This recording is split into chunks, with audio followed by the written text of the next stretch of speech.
They thought slapping an old homeless woman would go unnoticed. Then 100 motorcycle engines roared to life around them. The biker leader stepped forward to help her and froze. He knew that face, but she was supposed to be dead. The neon sign of Rosie's Diner buzzed and flickered against the midnight sky, casting red and blue shadows across the empty parking lot. Mason Gray sat on his Harley, watching his breath turn to mist in the cold October air. Behind him, stretched across 2 blocks of highway, were 99 other motorcycles, their chrome gleaming under the streetlights like a mechanical army at rest. The annual memorial ride, 23 years running. Every October, the Road Reapers rode 500 miles to honor fallen brothers. This year, they were remembering Danny Cole, Mason's best friend who died in a fire when they were just kids. "Coffee break's almost over, boss," called out Bear, Mason's second-in-command, a mountain of a man with a gray beard that reached his chest. "We got another hour to the memorial site." Mason nodded but didn't move. Something felt off tonight. The air was too quiet, too still. That's when he saw her. An old woman shuffled along the sidewalk across the street, pushing a shopping cart filled with plastic bags and torn blankets. Her clothes hung loose on her thin frame, and she moved slowly, like every step hurt. She was muttering to herself, head down, lost in her own world. Near the diner's side entrance, 4 men leaned against a black pickup truck. Young, maybe mid-20s, wearing leather jackets and chains. The kind of guys who thought being loud made them tough. They were passing around a bottle, laughing too hard at jokes that probably weren't funny. Mason's jaw tightened. He'd seen this movie before. The old woman's cart wheel caught on a crack in the pavement. It jerked sideways, and she stumbled, bumping into the tallest of the 4 men. Her shoulder barely grazed his arm. "Watch where you're going, trash," the man shouted, shoving her hard. The old woman fell backward, hitting the concrete with a sickening thud. Her cart tipped over, spilling everything onto the street. Cans, newspapers, a single worn shoe. "Hey!" Mason was off his bike before he realized he'd moved. But the tall man wasn't done. He stepped forward and slapped the old woman across the face. The sound cracked through the night like a gunshot. "That's what you get for touching me, you filthy." He didn't finish the sentence. Mason's engine roared to life, followed instantly by 99 others. The sound was deafening, a mechanical thunder that shook windows and set off car alarms 3 blocks away. The 4 thugs froze. Mason led the charge across the street, his headlight flooding the scene in white light. Within seconds, 30 bikers formed a semicircle around the thugs, their bikes idling like growling beasts ready to pounce. The remaining bikers blocked every exit, cutting off any escape route. The tall man tried to look brave, but his hand was shaking. "What the hell do you want?" Mason dismounted and walked past him like he didn't exist. He knelt beside the old woman, who was holding her face, tears streaming down her weathered cheeks. "Ma'am, are you hurt?" Mason's voice was gentle, completely different from the fury burning in his eyes. She looked up at him, and for a moment, the world stopped spinning. Mason's heart slammed against his ribs. No, it couldn't be. The woman's face, even beneath the dirt, the wrinkles, the years of hard living, was unmistakable. The same green eyes, the same small scar above her left eyebrow, the same way she tilted her head when she was frightened. Evelyn.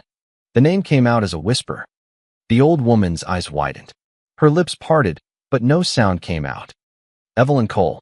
Behind him, Bear stepped forward. "Boss? You know her?" Mason couldn't speak. His mind was racing backward through time, 23 years, to the last time he'd seen this woman. At Danny's funeral. She'd been young then, 45 maybe, with auburn hair and a smile that could light up a room. She'd hugged Mason so tight he couldn't breathe and told him Danny loved him like a brother. Then she'd vanished. The police searched for months. Her house was empty. Her car was gone. No note, no explanation. Everyone assumed she'd run away from the grief, maybe even hurt herself somewhere no one would find her. And now here she was, homeless and beaten, in the parking lot of a roadside diner. "Mason," she whispered, and hearing his name from her lips broke something inside him. Yeah, it's me, Mrs. Cole." One of the thugs made a move toward his truck. Bear stepped in front of him, arms crossed. I don't think so, Junior. The tall man tried to salvage his pride. Look, we didn't know she was. Shut up. Mason's voice was ice. He didn't even look at them. Bear, call the cops. I want these 4 arrested for assault. You can't, the tall man started. Mason finally turned to face him. The fury in his eyes made the thug take an involuntary step backward. I can and I will. You just made the biggest mistake of your pathetic life. Mason's voice was quiet, deadly. Do you know what happens when you hurt someone in front of 100 bikers? You find out real fast that not all monsters wear masks. 2 of the younger thugs were already pale. The 4th one, a guy with a snake tattoo on his neck, wasn't looking at Mason. He was staring at Evelyn with an expression Mason couldn't quite read. Recognition? Fear. Boss, Bear said quietly. They're running. Mason glanced back. The snake tattoo thug had already sprinted toward the truck. The others followed, piling in as the engine roared to life. Let them go, Mason said, still watching Evelyn. We've got their plates. They're not getting far. But as the truck peeled out of the parking lot, spraying gravel, Mason saw the snake tattoo guy staring at Evelyn through the window. And this time, Mason was sure. That wasn't just fear. It was recognition. The man knew her. Bear helped Evelyn to her feet, while 2 other bikers gathered her belongings. Someone brought a jacket. Another brought water and a sandwich from the diner. Mrs. Cole, Mason said softly, what happened to you? Where have you been? She took a shaky sip of water, her hands trembling. When she looked at him, her eyes were full of secrets and shadows. You shouldn't have stopped, Mason, she whispered. They know I'm here now. They know I came back. Who knows? Those thugs. She nodded slowly, her face pale. It's bigger than them. So much bigger. I thought I could hide forever. But, she touched her bruised cheek. I was a fool to come back. Mason's blood ran cold. Come back for what? Evelyn looked at the 100 bikers surrounding them, then back at Mason. A tear rolled down her cheek. To finish what I started 23 years ago, the night Danny died. Mason felt the ground shift beneath his feet. What are you talking about? Danny died in an accident. A warehouse fire. Evelyn shook her head, and when she spoke, her voice was barely audible. It wasn't an accident, Mason. And I'm the only one who can prove it. Mason stared at Evelyn, his mind refusing to accept what she'd just said. Danny's death wasn't an accident. For 23 years, he believed his best friend died because of faulty wiring in an old warehouse. The fire marshal's report said it clearly. Electrical malfunction, tragic accident, case closed. You need to explain that, Mason said, his voice tight. Right now. Evelyn glanced nervously at the road where the thugs had disappeared. Not here. They'll come back with more people. We need to move. Boss, Bear interrupted, holding up his phone. Cops are 5 minutes out. Should we wait? Mason made a split-second decision. If those thugs were connected to something from 23 years ago, the last thing he wanted was Evelyn sitting in a police station where anyone could find her. No, we're taking her with us, he turned to Evelyn. Can you ride on the back of a bike? She nodded, clutching the jacket tighter around her shoulders. Bear, you take her on yours. I'll lead. Everyone else, standard formation. Mason raised his voice so all the bikers could hear. We're heading to the clubhouse. Stay tight, stay alert. Something's not right about tonight. Within 2 minutes, the convoy was moving again. Evelyn sat behind Bear, her thin arms wrapped around his massive frame. Mason led from the front, but his mind was racing faster than his engine. Danny Cole had been his brother in everything but blood. They grew up on the same street, learned to ride bikes together, got into trouble together. The day of the fire, Danny had told Mason he was going to the old Riverside warehouse to pick up some tools his father had left there years ago. Mason had wanted to go with him, but he'd had a football game. By the time the game ended, Danny was dead. Mason remembered Evelyn at the funeral, her face hollow with grief. She'd lost her husband to cancer just 2 years before. Danny was all she had left. A week after they buried him, she was gone. The clubhouse sat 20 miles outside town, a converted barn surrounded by woods. It was the Road Reaper's sanctuary, a place where the outside world couldn't reach them. As the bikes rolled through the gate, motion lights flooded the property. Inside, the main hall was warm and lived in. Pool tables, a long bar, photos of fallen brothers covering one entire wall. Danny's picture was there, forever young at 17. Evelyn's eyes found it immediately. Her hand flew to her mouth. "I know this is hard," Mason said gently, guiding her to a worn leather couch. "But I need you to tell me everything." Bear brought coffee. A few of the senior members gathered around. Chains, Preacher, and a woman named Razor who'd been riding with them for 15 years. They'd all known Danny. Evelyn wrapped both hands around the coffee mug, as if drawing strength from its warmth. When she finally spoke, her voice was stronger than before. "The warehouse where Danny died, it wasn't abandoned. Your father worked there for 10 years, didn't he, Mason?" Mason nodded slowly. "Yeah, before the factory closed down. He was a foreman at Riverside Shipping." "Mine too," Evelyn said. "Frank worked there until he got sick. Before he died, he told me something. He made me promise not to tell anyone, said it was too dangerous." Her hands trembled. "But after Danny died, I couldn't stay silent." "What did he tell you?" Razor asked, leaning forward. "The warehouse wasn't empty. It was being used for storage, illegal storage. Weapons, drugs, maybe worse.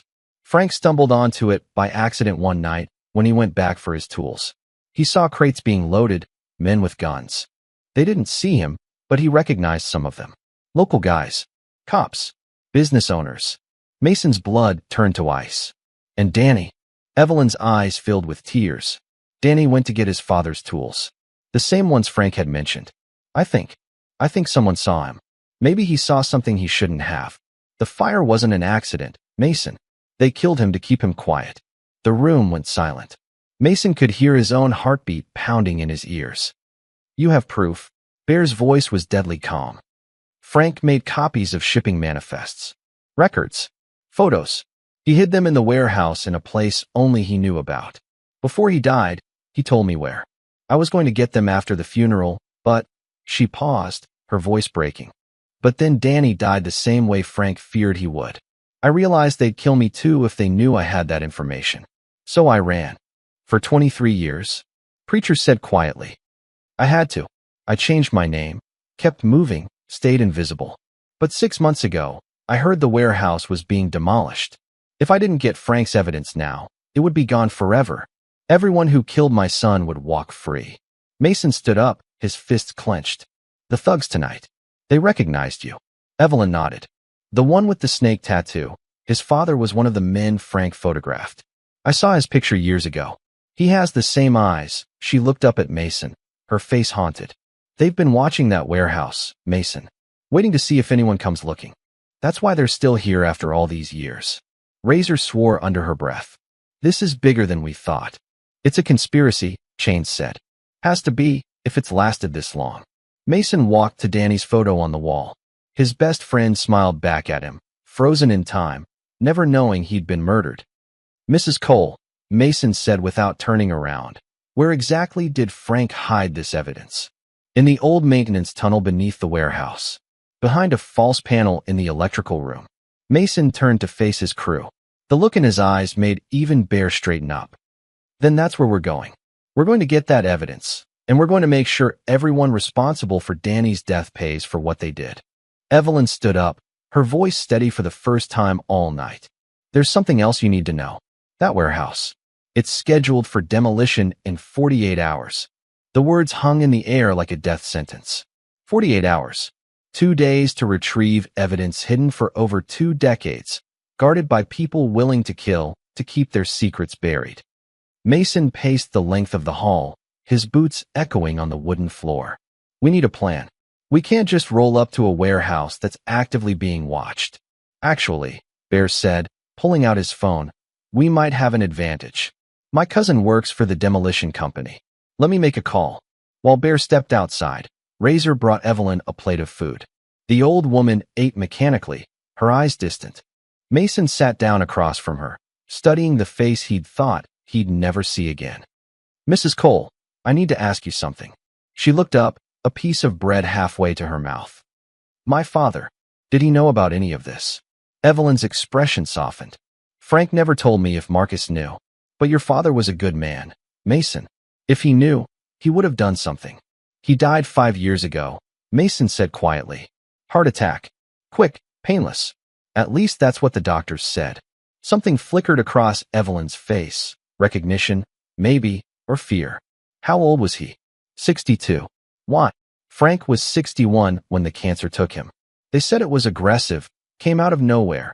She set down the bread, her appetite gone. Mason, Frank was the healthiest man I knew. Didn't smoke, rarely drank. Then suddenly, stage 4 cancer in his liver. Dead in 3 months.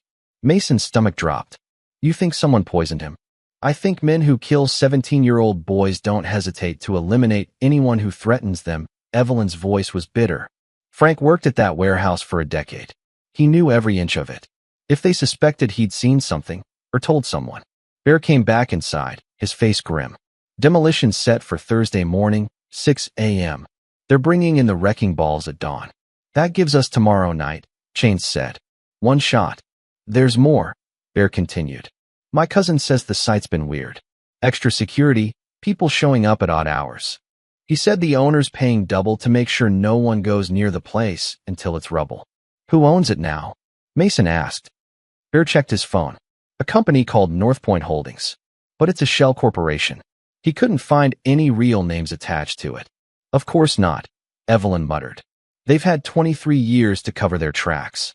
Razor had been quiet, but now she spoke up. If they're watching the warehouse, they already know we're involved. Those thugs saw us, saw the bikes. They'll be expecting something. Let them expect it, Mason said coldly. We have over 100 riders. They don't. But do we want a war? Preacher asked. He was the oldest member of the Road Reapers, a former army chaplain who'd seen enough violence for 10 lifetimes. Because that's what this could turn into. These aren't just street thugs, Mason. If there are cops involved, business owners, people with real power. Mason walked back to Danny's photo. His friend's face smiled at him. Trusting, innocent. 17 years old with his whole life ahead of him. Burned alive to protect someone's dirty money. I'm not starting a war, Mason said. I'm finishing one that's been going on for 23 years. Danny never got justice. Mrs. Cole's been running her whole life. My father might have been murdered too. He turned to face the room. How many others? How many people have these monsters destroyed? The room was silent. Every person there understood what Mason was really asking. This wasn't just about revenge. It was about finally shining a light into a darkness that had consumed too many innocent lives. I'm in, Bear said first. Me too, Razor added. One by one, the others nodded.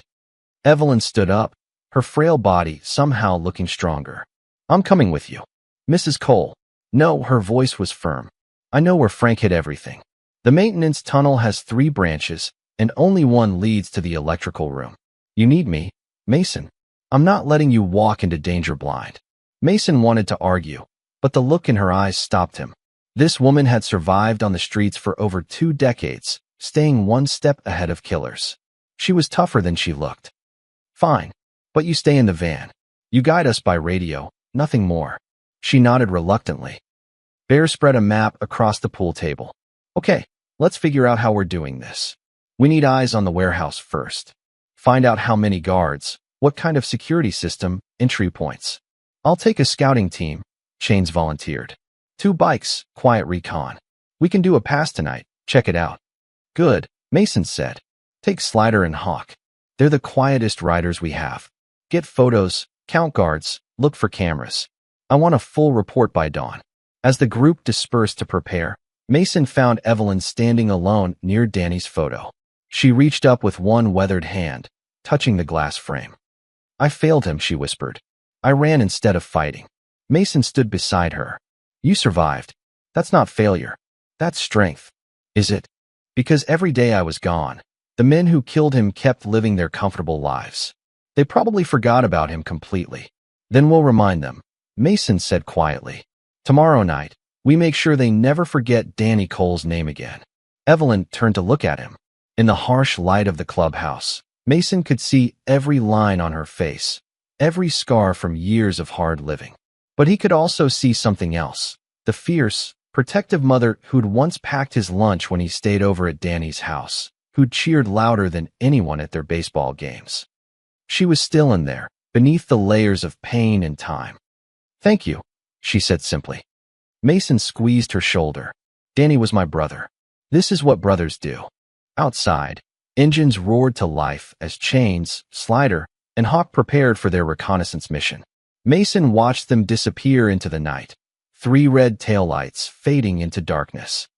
48 hours. One chance. And a debt 23 years overdue. Mason didn't sleep. He spent the night in the clubhouse's small office, surrounded by old files and newspaper clippings.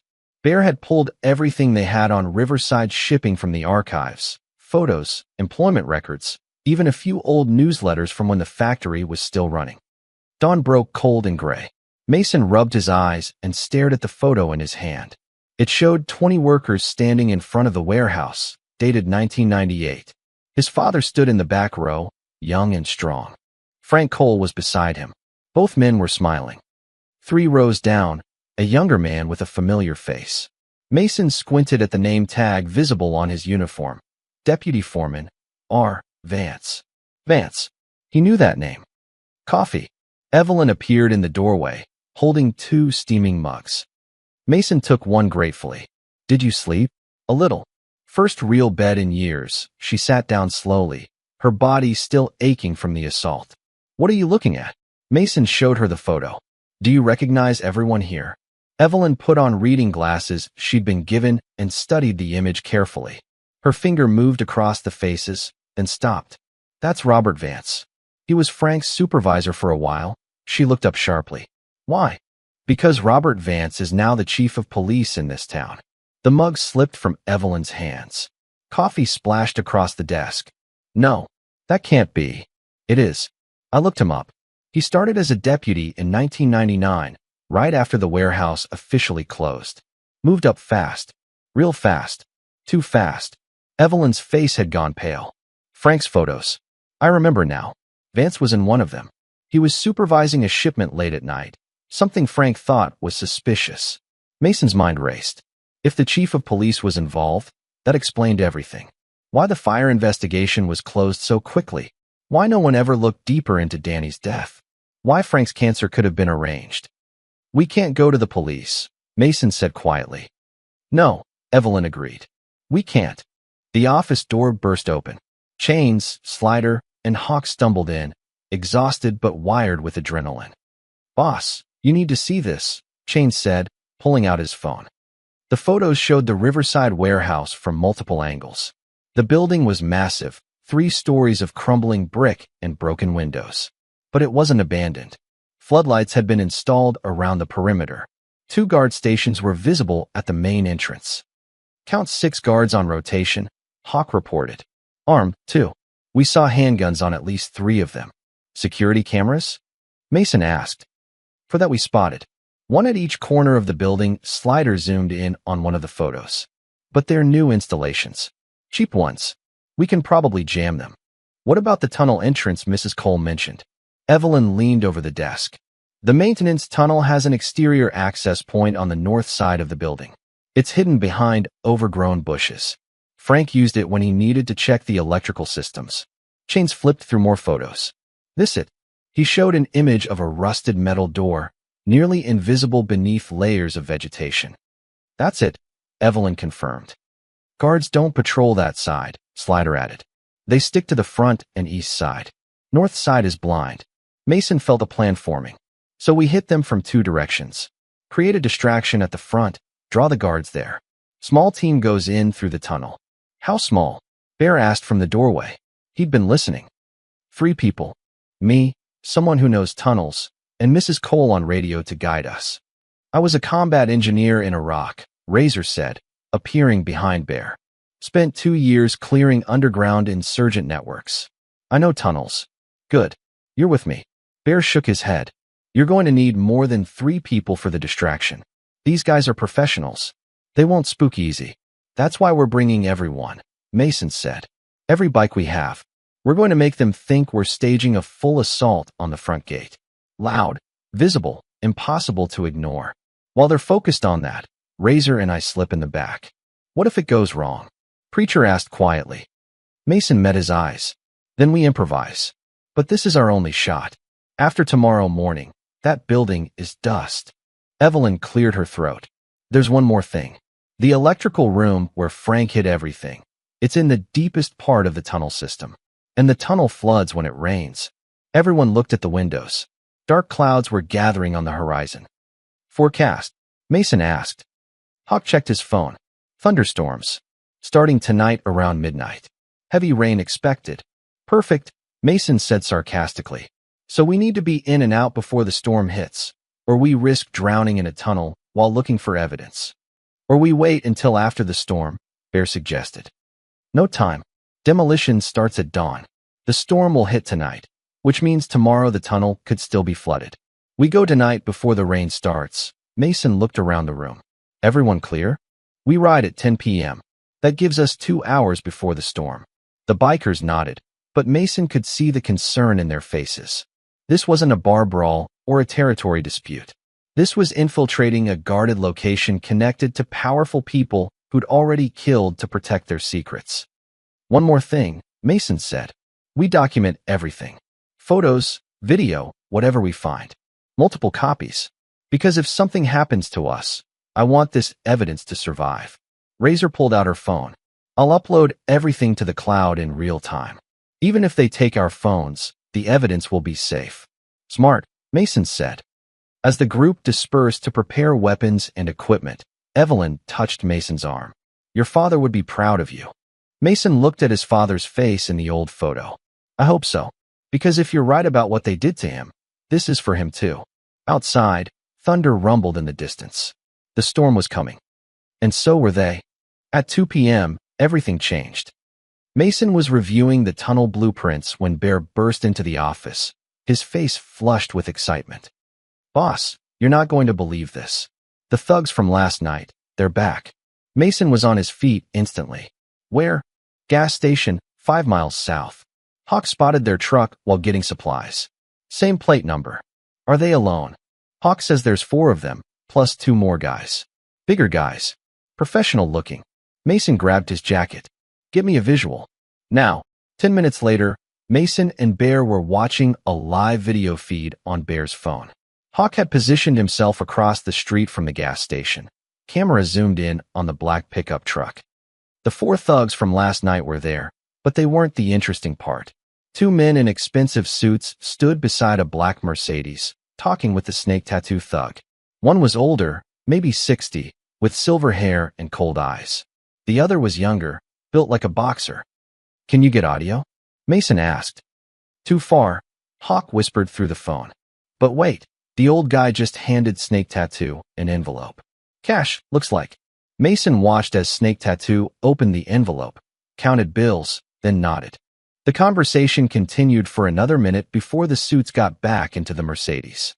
Follow that Mercedes, Mason ordered. Stay way back. Don't let them spot you.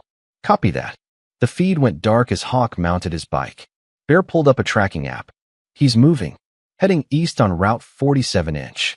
Mason called Slider. I need you on this too. Hawk's tailing a black Mercedes. Get parallel to him, 1 road over. If they spot him, you pick up the tail. On it. For 20 minutes, they watched the dots move across the map. The Mercedes drove through town, past the shopping district, then turned into an industrial area near the river. Boss, Hawk's voice came through, breathless. You're not going to believe where they went. Where? Riverside Shipping. The warehouse. The Mercedes just drove through the gate. Mason felt ice in his veins. Are you certain? Dead certain. And boss, Chief Vance's patrol car is parked right outside. Bear swore under his breath. They're all there. Right now, Mason's mind raced. This was an opportunity they might not get again. Hawk, can you get closer? Get eyes on what they're doing. There's a drainage ditch about 50 yards from the north side. I can belly crawl through it. Do it. But Hawk, if you get spotted, you run. Don't be a hero. Understood. The next 15 minutes were agonizing. Mason paced while Bear monitored the phone. Finally, Hawk's whispered voice returned. I've got visual. They're in the warehouse, 2nd floor. I can see them through the windows. 6 men total. The 2 suits, Vance, and 3 others I don't recognize. What are they doing? Looking at something on a table. Documents, maybe? Wait, they're pointing at the floor. Like they're talking about something beneath them. The tunnel. They were talking about the tunnel. They know, Mason said quietly. They know we're coming. Bear's face went pale. How? Doesn't matter.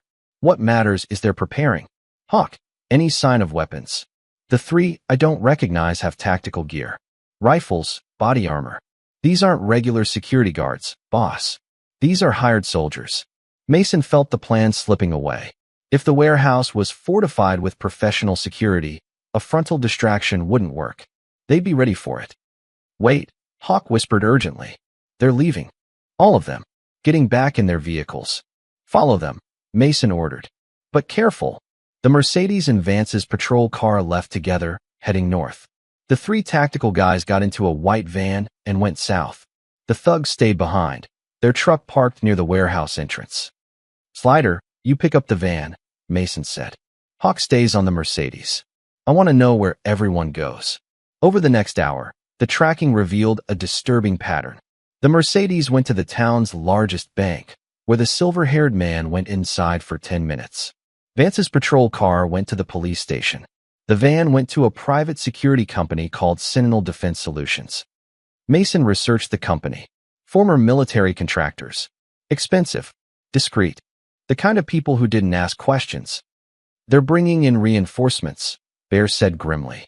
They're turning that warehouse into a fortress. But Mason was thinking about something else. The silver-haired man. Did anyone get a photo? Hawk sent through a grainy but usable image. Mason ran it through a reverse image search. His blood ran cold. That's District Attorney Gerald Hartwick, he said slowly. He's been DA for 18 years. Runs on a tough-on-crime platform. Family values. Anti-corruption. And he's paying thugs to guard a warehouse. Bear finished. Not just any warehouse. The warehouse where his crimes are buried. Mason looked at Evelyn, who'd been silent during the whole operation. Mrs. Cole, was Hartwick in any of Frank's photos? She closed her eyes, thinking. I don't remember. But Frank mentioned a lawyer once. Said one of the shipments had legal documents, corporate paperwork. He thought maybe whoever was running the operation had lawyers involved. It goes all the way to the top, Razor said from the doorway. Police chief, district attorney. If this goes deeper. The mayor, Bear suggested. Judges. Mason felt the weight of what they were facing. This wasn't just a conspiracy. It was a complete corruption of power, a system designed to protect itself no matter who got hurt. We can't fight all of them, Preacher said quietly. Mason looked at Danny's photo on the wall, then at Evelyn's weary, hopeful face, then at his crew, loyal, brave, but not bulletproof. No, he agreed. We can't fight them, but we can expose them. That's what evidence does. It tells the truth when everyone else is lying. He turned to face the room. Tonight's mission just got harder. But we're still going. Because if we don't, no one will. And Danny's death, Frank's death, my father's death, they all stay buried forever. Then we better bring more than just bikes, Bear said. Mason nodded slowly. Yeah, we better bring everything we've got. Night fell heavy and thick. The clubhouse was quiet except for the sound of rain beginning to tap against the windows. The storm had come early. Mason stood alone in the garage, staring at his bike. In 6 hours, they'd ride into something that could get them all killed. But something nagged at him. Something didn't add up. Why had Evelyn come back now? After 23 years of successfully hiding, why risk everything when the warehouse was about to be demolished anyway? She said it was to get the evidence before it was destroyed, but there was something in her eyes when she said it. Something she wasn't telling him. He found her in the kitchen, staring out at the rain. Mrs. Cole, we need to talk. She turned slowly, and in that moment, Mason saw through the years of dirt and exhaustion to the woman beneath. She'd been waiting for this conversation. You know, she said simply. I know you're not telling me everything. The question is why.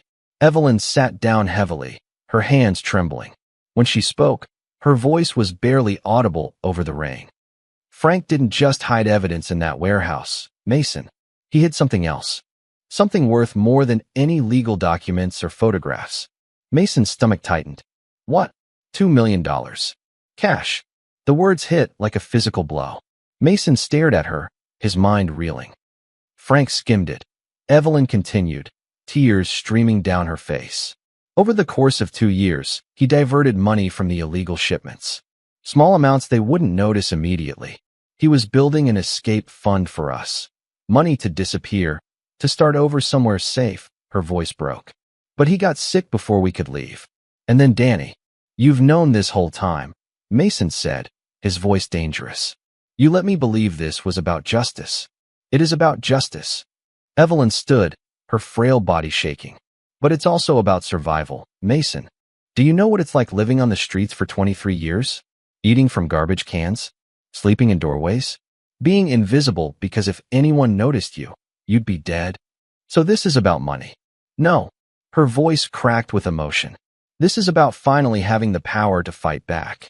With that money, I can hire lawyers who aren't corrupt. I can buy protection. I can get somewhere safe and release Frank's evidence without getting killed 5 minutes later. She grabbed Mason's arm. Don't you see? The evidence alone means nothing if I'm dead before anyone sees it. They'll just bury it again like they buried Danny. Mason pulled away, his mind spinning. You used us. You used my grief, my friendship with Danny, to get your hands on $2 million. I used your love for my son to finally get him justice. Evelyn shot back. Yes, I need that money to survive. But I also need Frank's evidence to make sure those men pay. Both things can be true, Mason. The kitchen door opened. Bear stood there, his face unreadable. Behind him were Razor, Chains, and Preacher. They'd heard everything. How much of this did you know? Mason asked Bear. Just found out myself. Slider was digging into Frank Cole's background. Found some old financial records. Noticed the discrepancy. Bear's voice was cold. Money went missing from Riverside, shipping the same years Frank was keeping records. We thought it was part of the corruption. Turns out, it was him. Evelyn looked at each of them, defiant despite her tears. Frank was dying. We had nothing. Those men were making millions from drugs and weapons, while people in this town struggled to eat. He took what he needed to protect his family. I won't apologize for that. Your husband was a thief, Razor said flatly. My husband was desperate, Evelyn countered. And he paid for it with his life. They poisoned him. I know they did. When they realized money was missing, they traced it back to Frank. The cancer was just their cover story. Mason walked to the window, watching rain streak down the glass. Everything was different now. This wasn't a simple mission for justice. It was tangled up with money, theft, survival. Does the money change what they did to Danny? Preacher asked quietly. The question hung in the air. Mason turned back to face them. No, he said finally. Danny was innocent. They murdered him. That doesn't change no matter what Frank did. But we're risking our lives to help her get rich, Bear said.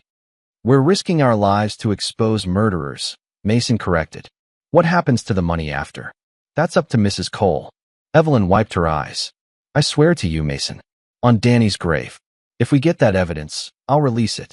Every document, every photo, every piece of proof Frank collected. The money is just so I can survive long enough to see them punished. And if you take the money and run, Razor challenged, then you'll know I lied, and I'll spend the rest of my life being exactly what you think I am, a coward and a thief. Evelyn's voice was steady now. But I won't run. Not this time. I owe Danny that much. Mason looked at his crew. Bear's face was stone. Razor looked disgusted. Chains seemed conflicted. Preacher was unreadable. Vote, Mason said. Do we go through with this, knowing what we know now? Or do we walk away? One by one, hands went up. Bear was last, his jaw tight, but his hand rose. We go, Mason said. But Mrs. Cole, understand this. If you betray us, if you take that money and disappear without releasing the evidence, we will find you. And there won't be anywhere on earth you can hide from the Road Reapers. Evelyn met his eyes and nodded. I understand. Outside, the storm intensified. Lightning cracked across the sky. They had 3 hours until the mission. And now Mason knew they were riding for a thief's fortune as much as a friend's justice. The question was, could both things survive the night? 10:47 p.m. The rain had stopped, leaving the streets slick and gleaming under scattered streetlights. Mason led the convoy through back roads, engines rumbling like distant thunder. 103 riders, moving in perfect formation. They'd contacted someone outside the local system, a state investigator named Sarah Chun who'd been trying to crack corruption in the county for years. She was waiting 3 miles from the warehouse with a team of federal agents, ready to move the moment Mason gave the signal. But first, they had to get the evidence. Mason's earpiece crackled. Team Alpha in position, Bear's voice reported.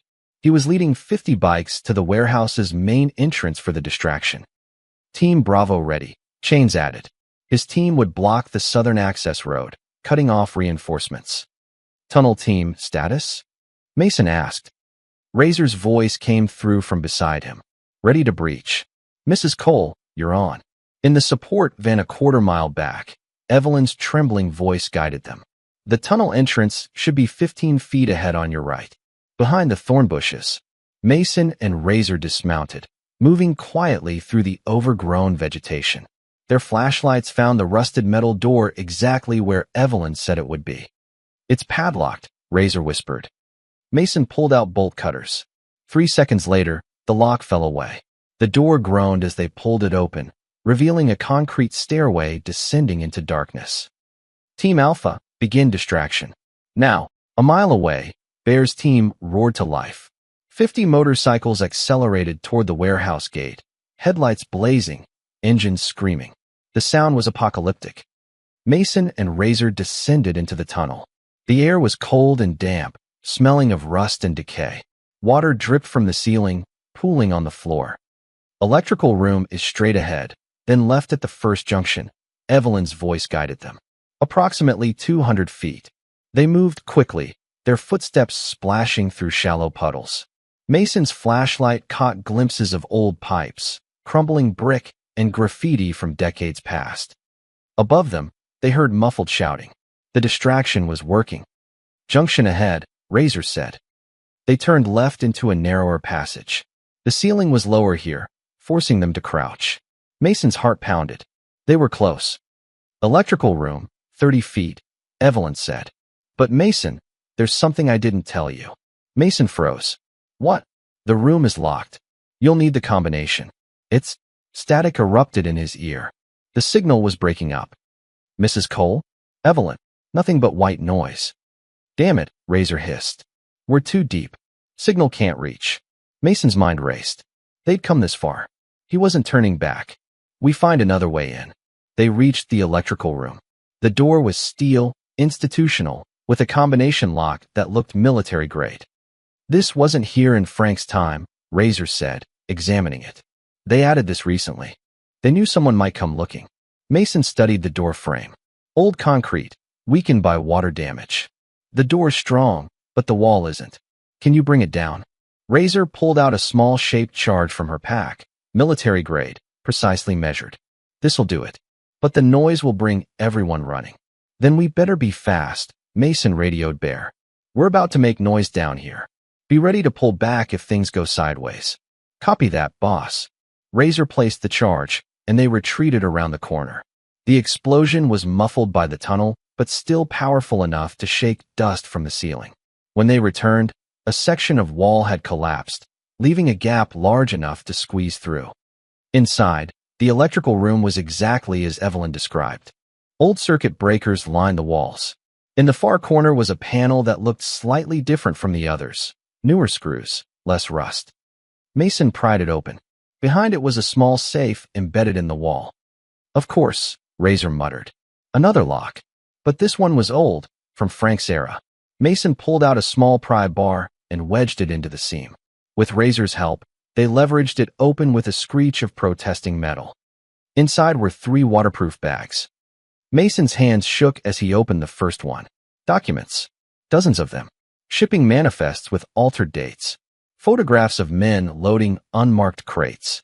Financial records showing payments to offshore accounts. The second bag held more photos. Mason's breath caught. There was District Attorney Hartwick, 20 years younger, shaking hands with a man Mason didn't recognize. Behind them, crates marked with international shipping codes. Another photo showed Chief Vance in civilian clothes, counting money. The third bag was heavy. Mason already knew what it was before he opened it. Stacks of $100 bills, vacuum sealed. More money than he'd ever seen in one place. 2 million, Razor breathed. It's real. Mason's earpiece suddenly crackled back to life. ASE respond. Mason, they know you're inside. They're sending people into the tunnel. Get out now. Mason stuffed the documents and one bundle of cash into his jacket. Take the rest of the money, he told Razor. We move now. They squeezed back through the hole and ran. Behind them, flashlight beams pierced the darkness. Voices echoed through the tunnels. "Left turn, go," Mason shouted. Gunfire erupted. Bullets sparked off the concrete walls. Mason and Razor ran faster, splashing through deepening water. The tunnel was flooding from the earlier rain. They reached the stairs. Above them, the exit door stood open, and Bear's massive silhouette blocked the entrance, rifle in hand. "Come on." Bear fired 3 shots back into the tunnel, providing cover. They burst into the night air. Around them, chaos reigned. The warehouse grounds were flooded with bikers and security guards in a tense standoff.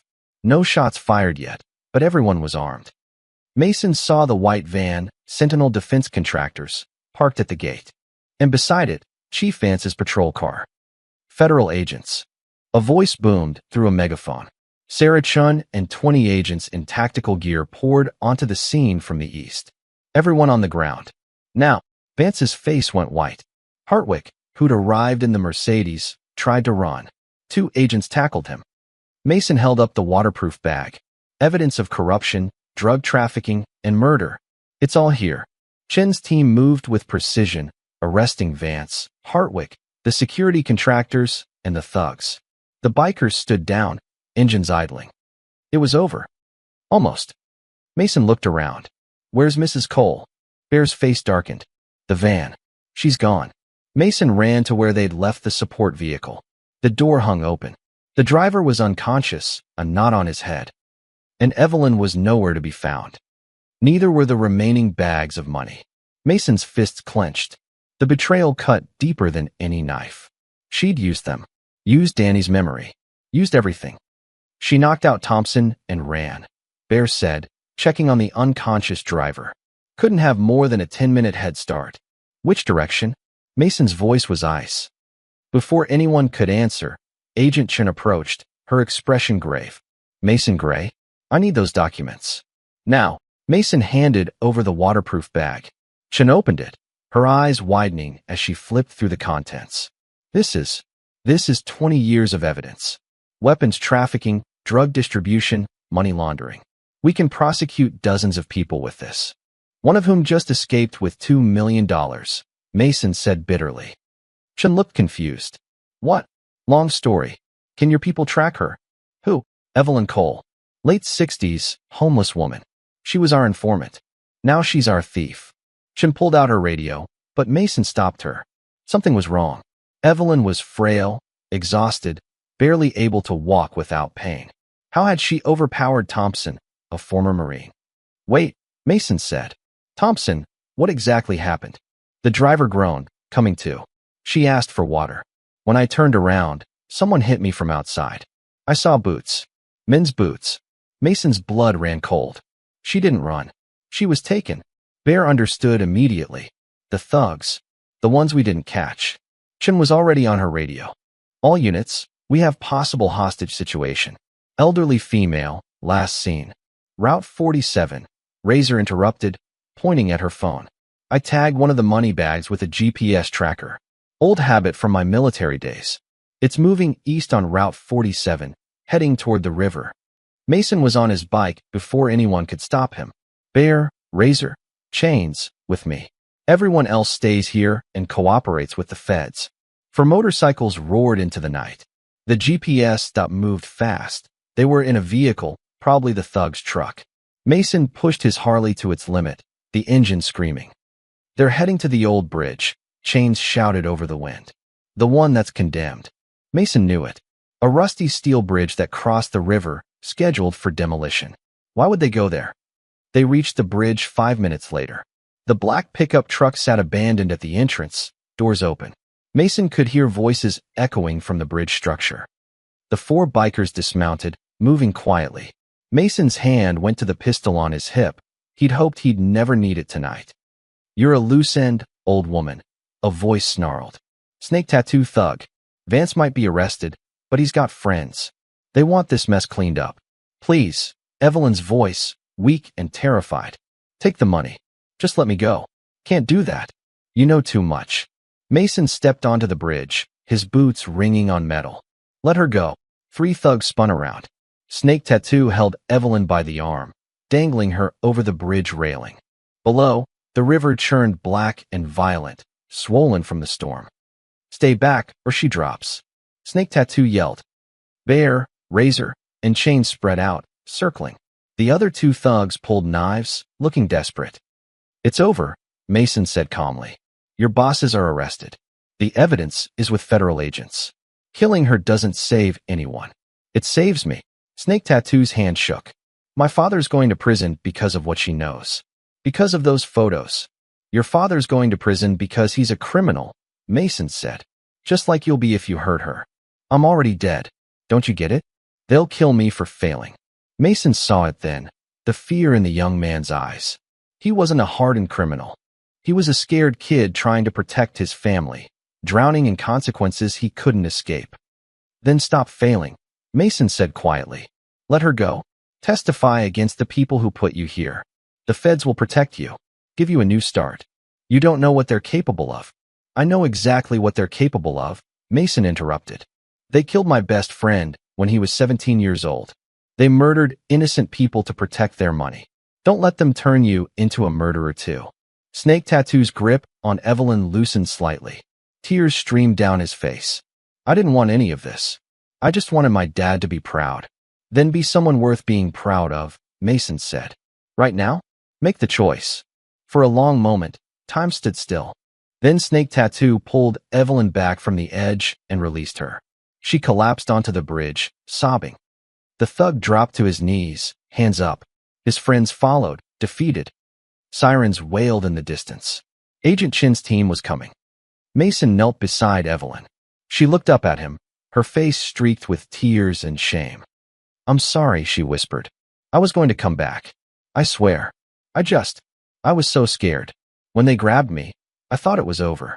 I thought they'd kill me and take everything. The money's in the truck." She nodded. "All of it. I didn't take anything. I couldn't. Not after what you risked for me." Mason helped her stand. "The evidence is with the feds. Vance and Hartwick are going to prison. So are about 20 other people involved in this conspiracy. And Danny." Her voice broke on his name. "Danny gets justice." Finally, Mason looked at her seriously. "What happens to you now is up to Agent Chin. But Mrs. Cole, Evelyn, you need to tell them everything. Every name, every detail. Help them finish this." She nodded. "I will. I promise." 6 weeks later, Mason stood at Danny's grave. The headstone had been updated with new words: "Beloved son. Murdered October 15th, 2002. Justice served October 20th, 2025".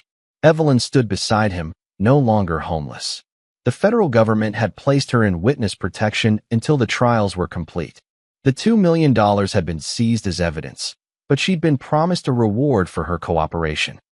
"He'd be proud of you," she said softly. "My Danny. He always said you were the bravest person he knew." Mason smiled. "He was wrong.